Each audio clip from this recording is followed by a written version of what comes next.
क्रिस्का recording studio Ekangar सराय। DJ Kundan Raj चीरी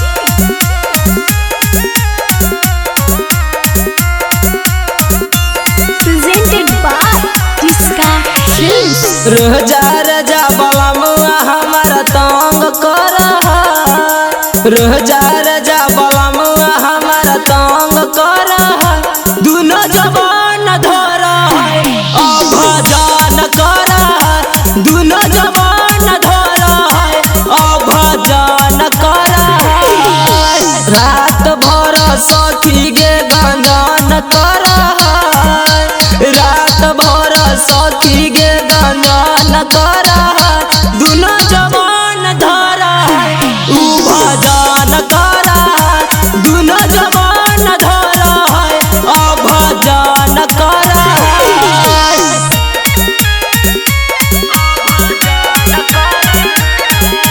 DJ Kundan Raj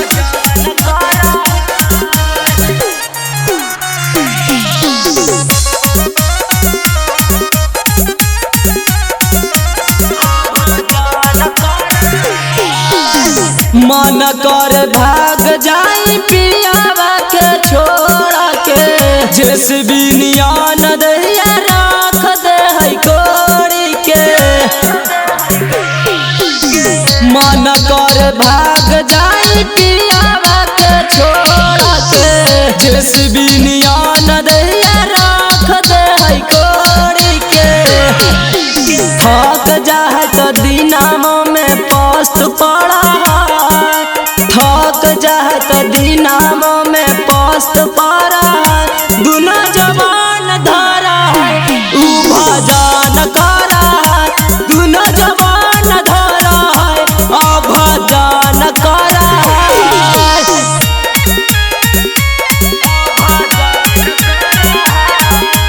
DJ Kundan Raj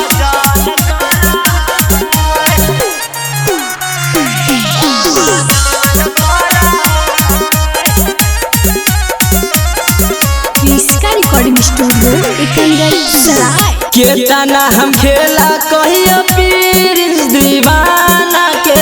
दही जसमह देला हमर खजाना के